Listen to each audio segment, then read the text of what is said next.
گاؤں میں پہلی مرتبہ یعنی کہ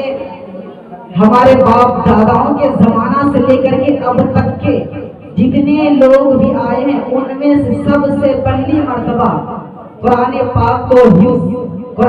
کی حفظ کو مکمل کرنے والا، یعنی کہ پہلی مرتبہ یعنی دستار بندی کے موقع سے اپنے گاؤں میں پروگرام، اور وہ دستار بندی جو اپنے گاؤں میں محفل بھی ہوتی تھی تو وہ دوسرے گاؤں سے علماء فارغ ہو کر کے اپنے گاؤں میں میلاد کو منعقد کیا کرتے تھے، لیکن اس مرتبہ اتنی خوشی کی بات ہے کہ اپنے ہی گاؤں میں حضرت مولانا ذکا اللہ نعیمی صاحب قبلہ اور قاری شمشیر صاحب قبلہ کی محنت و مشقت کی بدولت، محنت و مشقت کی ثمرہ کی وجہ سے اپنے گاؤں میں پہلی مرتبہ عزیز محمد ریاض صلی اللہ علیہ وسلم نے حفظ قرآن کو مکمل کیا، اور یہ اپنے گاؤں والوں کے لیے درس عبرت ہے۔ اور میں اپنے گاؤں والے کے ہلکھوڑی کے غیور مسلمانوں سے بالخصوص دل کے تہہ دل سے ان لوگوں کا نام تو نہیں لے سکتے پر ان لوگوں کی آواز ان لوگوں کے کانوں سے اگر میری آواز ٹکراتی ہو تو میں ادبانہ اور مخلصانہ مؤدبانہ عرض کرتا ہوں کہ نہ صحیح تو کم سے کم اس بچے کی حوصلہ افزائی کے لیے اور اپنے بچوں کی حوصلہ افزائی کرنے کے لیے اپنے گھر سے آپ خود آئیں اور اپنے بچوں کو لے کر کے آئیں تاکہ آپ دیکھیں اور آپ کے بچے دیکھیں تو آپ کے بچے کے دل میں اور آپ کے دل میں جب یہ شوق پیدا ہوگا کہ آج ان کے والدین سے آپ جا کر کے پوچھیے تو آپ کو پتا چلے گا کہ ان کے والدین کے دل میں کیا خوشی ہوگی، ان کے والدین کے دل میں کتنی خوشی محسوس ہوتی ہوگی۔ اور آپ اگر دل کی گہرائیوں سے تر و تنہا جا کر کے سوچیں گے تو آپ کو پتا چلے گا کہ آج ہمارا بیٹا جو نشہ میں ڈوبا ہوا ہے، گاجا پی رہا ہے، شراب نوشی کر رہا ہے، اور ایک طرف محمد ریاض سے قبول کیجیے اور دونوں کو نظر ثانی کیجیے تو آپ کو پتا چلے گا۔ اس وقت آپ دل کی گہرائیوں سے دیکھیں گے تو خدا کی قسم کہتا ہوں آپ کو صرف رونا نہ آ جائے تو میں اپنی میرا نام بتا دینا مر بسنت ہے کہ اپنی دل کی گہرائیوں سے اپنے قلب میں جھانک کر کے دیکھیے گا تب آپ کو محسوس ہوگا۔ سبحان اللہ۔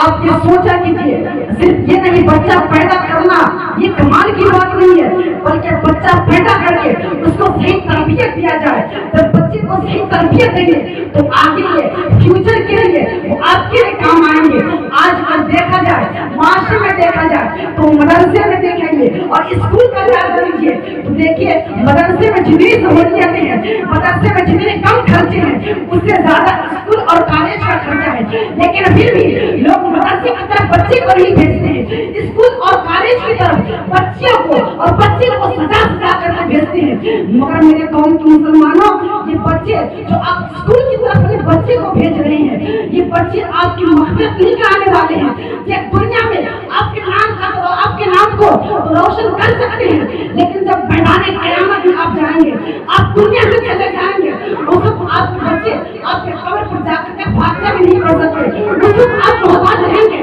عالم حدیث کے محتاج رہیں گے، ایک حافظ قرآن کے محتاج رہیں گے۔ تو کیوں اس طرح ہو رہیں گے؟ آپ کو چاہیے کہ ہم کیوں کسی کا محتاج بنے؟ اللہ نے آپ کو اولاد دیا ہے، اپنی اولاد کی تربیت اچھی کیجیے، اپنی اولاد کی تربیت اچھی کریں گے تو آپ کو کسی کا محتاج بننے کی ضرورت نہ پڑے گی۔ کہیں امام سے باہر چلا گئے، آپ کے گھر میں کوئی پریشانی ہے تو آپ نے جو بچے کو ڈاکٹر انجینئر پروفیسر بنایا ہے تو بچے آپ کی اس پریشانی کو دور نہیں کر پائے گا۔ اگر اسی بچے میں سے آپ نے عالم بنایا ہوگا، عالم کے ساتھ انجینئر ڈاکٹر پروفیسر بھی بنایا ہوگا تو بچے دنیا میں بھی آپ کو کام آئیں گے اور آخرت میں بھی آپ کو کام آئیں گے۔ آپ اپنے بچوں کو دینی تعلیم کے ساتھ اصلی تعلیم کو بھی تنظیم دے اور ان کو اس ماحول میں ڈالے کہ ہمیں یہاں بھی کامیابی نظر آئے اور میدان محشر بھی کامیابی نظر آئے۔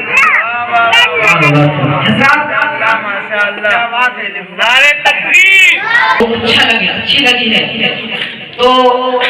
بالخصوص میں ہلکھوڑی کے مسلمانوں سے گزارش کرتا ہوں جس سے آپ اپنے بچوں کو انگلش کالج میں بھیجنے کے لیے اتنی محنت و مشقت کرتے ہیں، اگر اتنی ہی مشقت اتنی سمجھداری کے ساتھ اگر آپ اپنے بچوں کو مدرسہ میں بھیجیں گے تو خدا کی قسم کھا کر کہتا ہوں کہ آپ کے بچے جو آج ادھر ادھر گلیوں میں بھٹک رہے ہیں، ایک دوسرے سے عشق مجازی کے شکار بنے ہوئے ہیں اور نشہ اور شراب نوشی میں جو ملوث ہے، پروردگار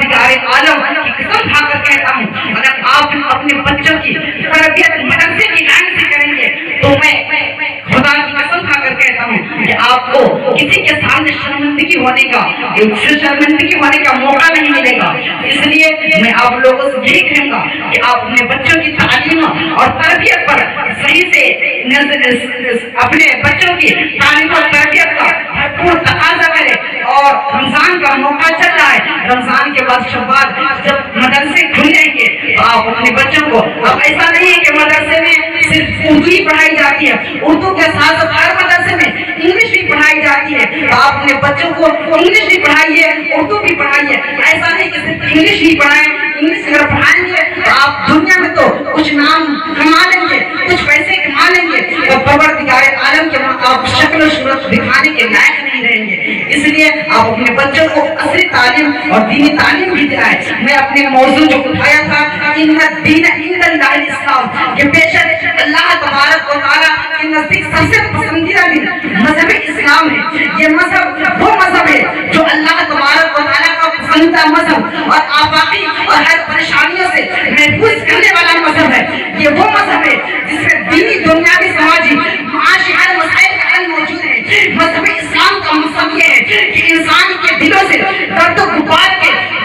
दर्द गुबार इंसान के दिलों में दर्द गुबार जो पड़ा हुआ है उसको दूर करने का नाम इस्लाम है। मजहब इस्लाम जो वो मजहब है जो इंसान को हर मोड़ पर रहनुमाई और रहबरी करता नजर आता है। मजहब इस्लाम वो मजहब है जो अपने चाहने वालों को हमेशा बुलंदी की तरफ देखना चाहता है, मगर अब दूसरे मजहबों का जायजा लिया जाए तो आपको हमेशा धोखा और गद्दारी यही लोग आपके सामने आएंगे। लेकिन जब अब मजहब इस्लाम का मुताला करेंगे, मजहब इस्लाम के चाहने वालों के नक्शे कदम पे चलेंगे तो आपको पता चलेगा कि मजहब इस्लाम क्या है और दूसरे मजहब क्या है। हज़रात मोहतरम, आज मुसलमानों का जायजा लिया जाए, जब फर्माबरदारी और नाफरमानी का मामला आता है तो कहते हैं हम मुसलमान हैं, जब गोश्त खाने की बारी आती है तो हम मुसलमान हैं, मैयत को रुमाल बांधने की बारी आती है तो हम मुसलमान हैं, कांधे लगाने की बारी आती है तो हम मुसलमान हैं, निकाह करने की बारी आती है तो हम मुसलमान हैं। लेकिन नमाज के वक्त हम मुसलमान क्यों नहीं? निकाह करते हैं लेकिन निकाह के रस्मात अदा करते वक्त हम मुसलमान क्यों नहीं? जब अपने बेटी की शादी करते हैं, अपनी बेटियों की शादी करते हैं तो डीजे लगा करके घर के सामने अपने भी नाच रहा है, अपनी घर की बहन बेटियों को भी नचा रहा है। तुम्हें शर्म नहीं आती? किसी घर की बेटी पर कोई मत आंख उठा कर देख ले तो तुम्हें उस पर गुस्सा आता है और तुम असद खान से करते हो कि तुम कौन होते हो मेरी बेटी की तरफ नजर उठा कर देखने वाले। लेकिन मैं आप लोगों से कहना चाहता हूँ, जिस वक्त आप लोगों को शर्म नहीं आती है, जिस वक्त आपकी बहन बेटियां पर्दे से बाहर निकल कर घर के आगे डीजे लगा कर नाच रही है और आप खुद नाच रहे हैं, आप अपनी बहन बेटियों को जलसा जुलूस में भेज रहे हैं। क्या जलसा जुलूस में भेजना ये आप अपनी बेटियों की हिफाजत कर रहे हैं? हर किसी हिफाजत नहीं कर रहे हैं। जब आपकी बहन बेटियां घर से निकलती है तो फरिश्ते तो शैतान उसकी तरफ लानतें भेजते हैं और उनके ज़हन में बहुत ही गंदे गंदे ख्यालात आते रहते हैं। लेकिन मुसलमानों, आप अपनी बेटियों को घर से बाहर भेजते हैं, डीजे लगाकर नाच करवाते हैं, ये सब बहुत ही बेगैरती की बात है। अल्लाह के रसूल ने ऐसे लोगों को तय्यूस कहा है। तय्यूस किसे कहते हैं मैं आपको आगे बताता हूँ। हदीस पाक है, आला रसूलुल्लाह सल्लल्लाहु अलैहि वसल्लम सलातन लाका रसूलुल्लाह तआला अज़्ज़ व जल अल आकुबात भी वल मरअतु ताजीही व पुलिस व सलासतु ला यदखुलून जन्नत अल आकुबात भी वल आकुबात भी यानी हज़रत अब्दुल्लाह बिन उमर रज़ी अल्लाह तआला अन्हु से रिवायत है कि रसूल सल्लल्लाहु अलैहि वसल्लम ने फरमाया है कि तीन ऐसे शख्स हैं जिसकी तरफ अल्लाह तबारक व तआला क़यामत के दिन नजर उठाकर नहीं देखेगा। वो जानते हैं वो तीन शख्स कौन है? पहला शख्स वो है जो अपनी वालिदैन की नाफरमानी करता है, दूसरी वो औरतें हैं जो बेपर्दगी के शिकार है, जो मर्दों की तरह लिबास पहनती है जिस तरह मर्द जींस पैंट पहनकर बाहर घूमते हैं, और जो औरतें मर्दों की मुशाबिह करती है यानी मर्द जींस पैंट पहनती है और टी शर्ट पहनते हैं, उसी तरह औरतें जींस पैंट पहन करके टी शर्ट पहन करके घर से निकलती है। उसी को अल्लाह के रसूल ने तय्यूस कहा है और तय्यूस कहा है। और तीन ऐसे शख्स हैं जो जन्नत में नहीं जाएगा, तीन वैसे शख्स हैं जो जन्नत में नहीं जाएगा। हज़रात मोहतरम, तीन वो है, पहला वालिदैन को सताने वाला है, दूसरा वो शख्स जो शराब का वादी है जिसने एक घोट भी अपने हर